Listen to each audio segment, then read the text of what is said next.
Anderson Silva's leg snap. Silva was on a legendary run, clowning opponents, taunting with his hands down, and countering like he had cheat codes. This guy was a beauty, but everything changed when he faced Chris Weidman, the undefeated up-and-comer, in 2013. After losing his belt in their first fight, fans demanded the rematch, and at UFC 168, they got it. Both fighters came in ripped and ready for war. At first glance, nothing seemed out of the ordinary. Round 1 started with Weidman pressing forward aggressively, clearly not intimidated by Silva's legend or his mind games. He caught Silva early with a sharp right hand in the clinch, then transitioned into a heavy ground and pound sequence. The round clearly went to Weidman, but in round 2 is where everything changed. Silva went for a low leg kick, and Weidman checked it perfectly, snapping Silva's leg in half. The break was instantaneous and audible. His leg wrapped grotesquely around Weidman's, then flopped to the canvas as Silva collapsed, screaming in agony. Body. Oh, nice. He checked it. No. He hurt himself. He hurt his leg. He broke his leg. The damage was real as Silva's shin shattered on impact, snapping both his tibia and fibula.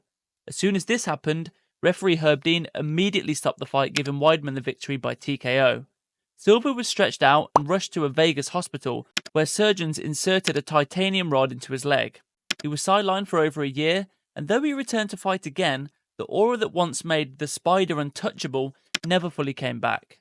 Trust me, after that injury, he just wasn't the same athlete. It just goes to show how brutal this sport can be. Joanna Jedrzejczyk's alien hematoma.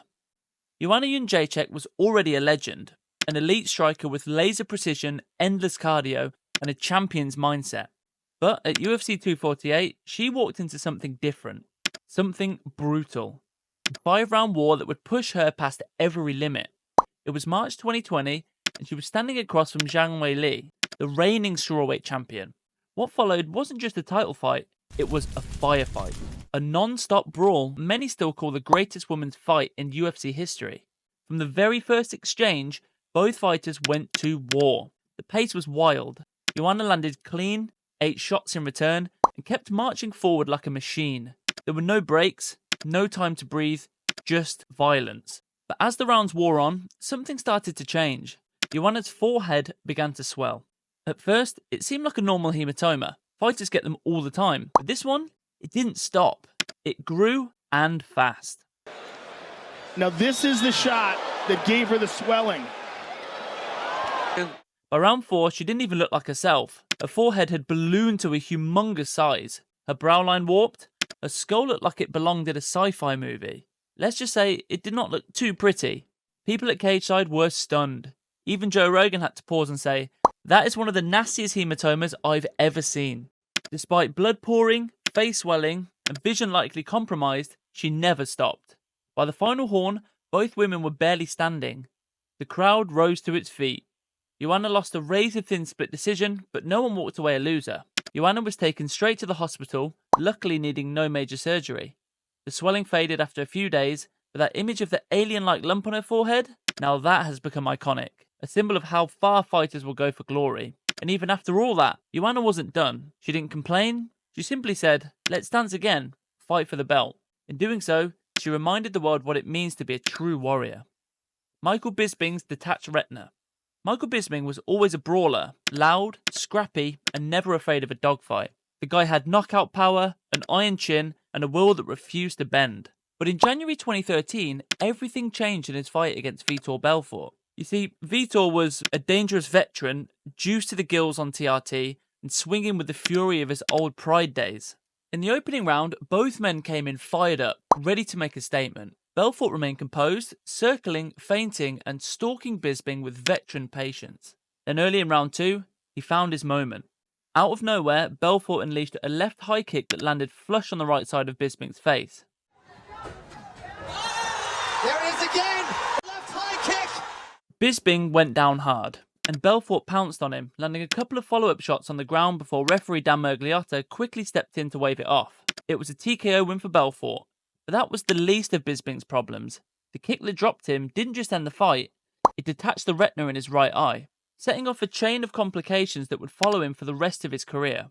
He underwent multiple surgeries to try and repair it, but the vision never came back. From that moment on, Bisping was fighting half blind. Now, you might be wondering, how does a man who was legally blind in one eye even get cleared to fight? Normally, that kind of vision loss would disqualify a fighter from passing medicals. But here's the wildest part. Bisping passed his medicals anyway. How? Well, he basically cheated the system. It sounds insane, but somehow it worked. On one occasion, he straight up admitted on Joe Rogan's podcast that he just guessed his way through a medical test, and still passed. The eye test was there. It wasn't a digital one, and all you've got to pass. The doctor doesn't know that I'm trying to cheat the test. This guy did whatever it took to keep his career alive. Fast forward to 2016, Bisping, with one working eye, gets the call. A short notice title shot against Luke Rockhold. No one gave him a chance, but Bisping didn't care. He stepped in and knocked Rockhold out cold. Just like that, he became the UFC middleweight champion.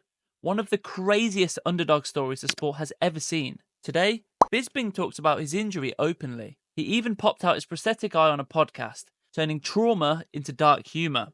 But make no mistake, that kick in Brazil changed everything. He's living proof that heart can carry you farther than sight ever could. Look at this, baby boys. You know what I mean? You know what I'm saying?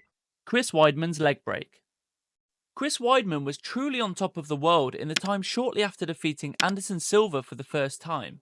The middleweight belt was firmly around his waist, and despite Silva breaking his leg in the rematch and depriving Chris of a clean victory, it was obvious who the better fighter was. But after losing his belt in brutal fashion to Luke Rockhold, Weidman's decline was truly one of the all-time great falls from grace. And though his many stoppage losses were rough, history decided to repeat itself in the most cruel way imaginable at UFC 261, an event that saw the All-American tasked with taking out Uriah Hall, a fellow veteran who had been through his own struggles with form at 185 pounds. Weidman had lost 5 of his last 7 fights, all by way of knockout. But before his clash with Hall could even begin, something shocking happened. At around the 17 seconds mark, Weidman threw a naked leg kick that was quickly checked by Hall, causing his fibula and tibia to snap on contact. Joe, where did it land? Oh my God. Joe, where did it land? Joe, where did it land? Right below. The crazy part? The injury was a scarily similar one to the leg break that saw Weidman move past his most famous foe, Anderson Silva. Joe, where did it land? Oh my God. Joe, where did it land? Joe, where did it land? Right below the knee. You won't find a more brutal case of irony in MMA history. Not now, not 100 years from now. Weidman's downfall from that point onwards was sealed. And after over 2 years out of action, the only win he could score in 3 separate fights was a controversial victory over Bruno Silva that somehow was awarded to him by technical decision with no point deduction, despite multiple eye pokes having happened. A truly dismal decline. Alistair Overeem's split lip. Alistair Overeem was a walking tank. 40 plus wins, world titles across multiple promotions, and a resume filled with knockouts. The man looked carved out of stone and hit like a freight train. But at UFC on ESPN 7, everything changed. He faced rising contender Jairzinho Rozenstruik, and for nearly 5 rounds, Overeem was in control. He picked Rozenstruik apart with clean strikes and smart movements, looking like the seasoned veteran he was. But with just seconds left in round 5, literally 4 seconds left, Rozenstruik uncorked a wild right hand that landed flush on Overeem's. Everything into that right hand. The punch basically split Overeem's lip wide open, tearing it from the corner almost to the middle in one of the most gruesome injuries the Octagon has ever seen. His lip practically peeled in 2. Overeem crashed into the cage, dazed, and referee Dan Mergliotta waved it off right before the final horn. TKO win for Rozenstruik, but no one was talking about the result. They were staring at that horrifying gash. Overeem was rushed to the hospital and received multiple stitches to put his face back together. He eventually came back to fight again, but that moment, it became one of the most unforgettable visuals in UFC history. In this sport, it only takes 1 second and 1 punch to leave you scarred forever. Cyborg Santos' crushed skull. Some of these injuries have ruined form or momentum, but none come close to the near life-threatening damage done by Michael Venom Page to Evangelista Cyborg Santos. Bellator 158 was the event, and the Brazilian veteran was tasked with testing MVP's skills in the cage. Things seemed to be going pretty well for Page early, but the fight took a turn for the truly insane when MVP landed a huge flying knee on Cyborg. Lose off the liver shot. It can come back. Cyborg runs into. The connection was as clean as can be, but fans quickly noticed that while Santos was hurt, he clearly wasn't knocked out by the shot. No, the actual damage done here was way, way worse. Page had literally caved in his opponent's skull, a blow that we would later learn could have killed Santos had the shot been a little deeper. Photos that emerged of Cyborg in the days that followed made it look like he'd been hit in the head with a hammer. The x-rays that followed were even worse, showing just how much damage that one blow had done to his skull. Cyborg was unfortunately forced to retire from mixed martial arts competition as a result of this injury, bringing his long and thrilling career to a violent end. This is definitely a frontrunner for the award of the single most devastating strike ever thrown in an MMA fight. Antonio Rodrigo Nogueiras' arm snap. UFC 140 played host to a battle of great submission artists.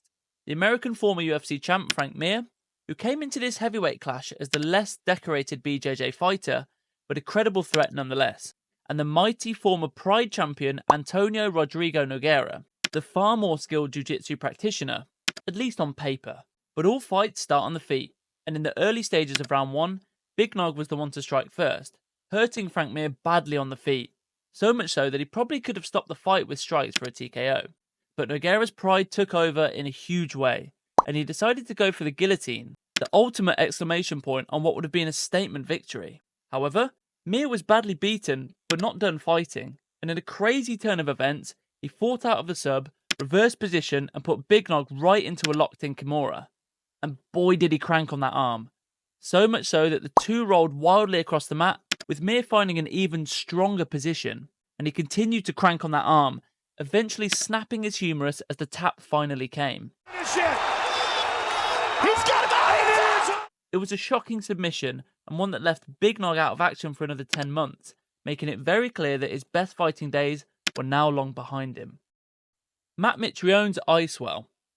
The fan favourite Matt Mitrione found himself with a tough assignment in the form of the lanky heavyweight Travis Browne.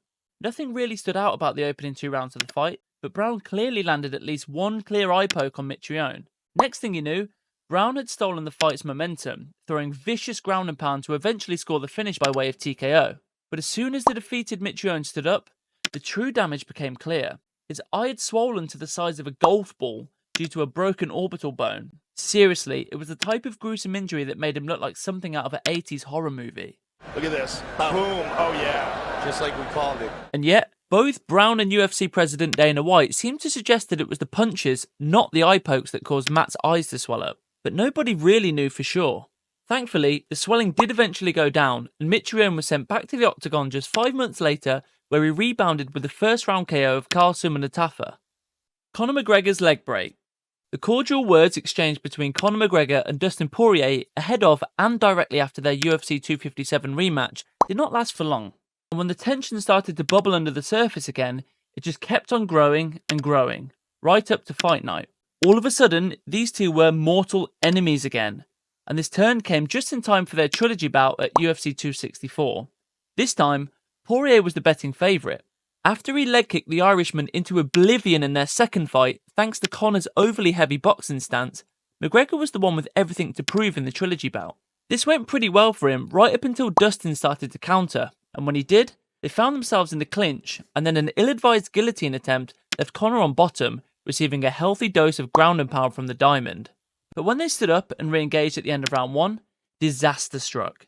After pivoting on his left leg to throw a missed punch, Conor's fibula and tibia fractured badly, mirroring the injuries of fellow former champions Chris Weidman and Anderson Silva. It took everyone in the arena a moment to realise what the hell had just happened. For a second, it looked as if Poirier had knocked him down. But no, they had each missed a punch, and Conor's leg simply gave out. But if he thought his villain arc was over, he was only getting started. Instead of wallowing in agony like Weidman and Silva, Conor went full evil genius, cutting the most deranged promo in UFC history. Your wife is in me DMs, hey baby, hit me back up, I'll chat to you later on. Love him or hate him, the man is consistent, that's for sure. And that'll just about do it for this video. We're sure that we've missed more than a few injuries, so if you'd be interested in a part 2, let us know in the comments below.